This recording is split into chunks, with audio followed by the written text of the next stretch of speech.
हमारे इस चैप्टर में दो कविताएं हैं, उत्साह और अट नहीं रही है। तो साला ये दुख का खत्म नहीं होता बे।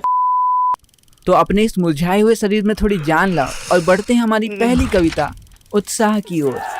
ये बात है जब भारत ब्रिटिश शासन के अधीन था। धीरे धीरे भारतीयों पर अंग्रेजों के अत्याचार बढ़ते ही चले जा रहे थे। उसी बीच लेखक सूर्यकांत त्रिपाठी निराला जी लोगों के अंदर जोश और उत्साह भरने के लिए इस कविता को लिखते हैं, जिसमें वो उत्साह के प्रतीक बादलों से आग्रह करते हैं कि वो क्रांति की बारिश लेकर आएं और भारत को एक नया और बेहतर भविष्य प्रदान करें। तो पहली दो पंक्ति में कवि बादलों से गरजने का आग्रह करते हुए कहते हैं, बादल गरजो, मतलब हे बादल आप गरजो, घेर घेर घोर गगन घराघर ओ। आप घेर लो इस गगन को, मतलब इस आसमान को, और हे बादल आप एक बार फिर गरजो। तो हमारी अगली दो पंक्ति में कवि बादलों को छोटे से बच्चे के साथ कंपेयर करते हुए कहते हैं, ललित ललित काले घुंघराले, अर्थात आप ललित ललित मतलब सुंदर सुंदर हो, किसी बच्चे के काले घुंघराले बालों की तरह। बाल कल्पना के से पाले, जिस तरह बच्चों की कल्पना मतलब उनकी इमेजिनेशन बड़ी सुंदर होती है, उसी प्रकार आप भी बड़े सुंदर लग रहे हो। तो हमारी अगली लाइन में कवि बादलों को नया जीवन प्रदान करने वाला बताते हुए कहते हैं, विद्युत छवि उर में, आपके तो उर में मतलब हृदय में भी विद्युत मतलब बिजली का वास है। कवि नव जीवन वाले, आप तो वो कवि हो जो बरसकर प्रकृति को एक नया जीवन प्रदान करते हो। वज्र छिपा, आपके अंदर तो भगवान इंद्र के वज्र जैसी शक्ति छुपी है। नूतन कविता फिर भर दो बादल गरजो, और इस वज्र जैसी शक्ति के साथ आप लोगों के जीवन में एक नई कविता मतलब एक नई प्रेरणा भर दो, और हे बादल आप एक बार फिर गरजो। तो हमारे पहले स्टैंजा में हमने देखा कि निराला जी क्रांतिकारी बादलों से गरजने की अपील करते हुए कहते हैं, हे बादल आप तो किसी छोटे बच्चे के काले घुंघराले बाल और बच्चों की प्यारी प्यारी इमेजिनेशन की तरह हो। साथ ही साथ आप तो बिजली के रूप में भगवान इंद्र के वज्र की तरह शक्ति रखे हुए हो। एक तरफ तो आप बच्चों के बालों की तरह सुंदर हो, तो वहीं दूसरी तरफ आप अपने अंदर भगवान इंद्र जैसी शक्ति धारण किए हुए हो। इसी सुंदरता और शक्ति के साथ आप लोगों को नया जीवन प्रदान कर दो। हे बादल आप एक बार फिर बरसो। तो वहीं हमारे इस दूसरे स्टैंजा में कवि बादलों से अपील करते हुए कहते हैं कि आप इस भयंकर गर्मी से परेशान और बेचैन लोगों को मुक्ति दिलाओ, और तभी भगवान लेखक की सुन लेते हैं और ना जाने कौन सी दिशा से बादलों को भेज देते हैं लोगों के सारे दुखों को दूर करने के लिए।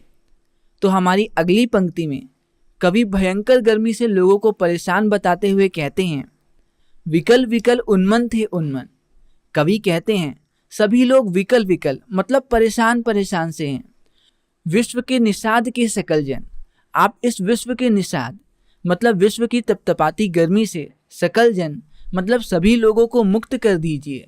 और जब कवि बादलों को बुला ही रहे हैं, उसी समय न जाने कौन सी दिशा से बादल आ जाते हैं और कवि कहते हैं, आए अज्ञात दिशा से अनंत के घन, मतलब न जाने किस दिशा से आ गए। अनंत मतलब भगवान के बादल। तप्त धरा जल से फिर शीतल कर दो बादल गरजो। तप्त धरा मतलब तपती हुई धरती को जल से फिर शीतल कर दो, अर्थात अपने जल से एक बार फिर इसे शीतल मतलब ठंडा कर दो। हे बादल आप एक बार फिर गरजो। तो बस यहीं पे ख़त्म होती है हमारी ये प्यारी सी पोयम उत्साह। तो चलो इस चैप्टर कुछ एमसीक्यू क्वेश्चंस कर लेते हैं जिनके एग्जाम में आने की प्रोबेबिलिटी बहुत ही हाई है। तो ये रहा पहला सवाल आपकी स्क्रीन पे, धराधर किसके लिए प्रयुक्त हुआ है? ऑप्शन ए पृथ्वी, ऑप्शन बी आकाश, ऑप्शन सी समुद्र, या ऑप्शन डी बादल। और आपका 5 सेकंड का काउंटडाउन शुरू होता है अब। और सही जवाब है ऑप्शन डी बादल। और ये रहा अगला सवाल आपकी स्क्रीन पे, कविता में बादल किसका प्रतीक है? ऑप्शन ए भावनाओं का, ऑप्शन बी सुख का, ऑप्शन सी दुख का, या ऑप्शन डी क्रांति का। और आपका 5 सेकंड का काउंटडाउन शुरू होता है अब। और सही जवाब है ऑप्शन डी, क्रांति का। और ये रहा तीसरा सवाल आपकी स्क्रीन पे। कविता में जल का बरसना किसका प्रतीक है? ऑप्शन ए, बारिश होना, ऑप्शन बी, शांति और सुख की स्थापना, ऑप्शन सी, प्यास बुझाना, या ऑप्शन डी, इनमें से कोई नहीं। तो आपका 5 सेकंड का काउंटडाउन शुरू होता है अब।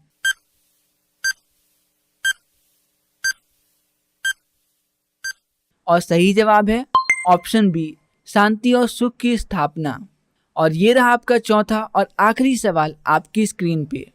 बादल अपनी गर्जन तर्जन से किसे घेर लेते हैं? ऑप्शन ए, समुद्र को, ऑप्शन बी, पृथ्वी को, ऑप्शन सी, आकाश को, या ऑप्शन डी, इनमें से कोई नहीं। और आपका 5 सेकंड का काउंटडाउन शुरू होता है अब।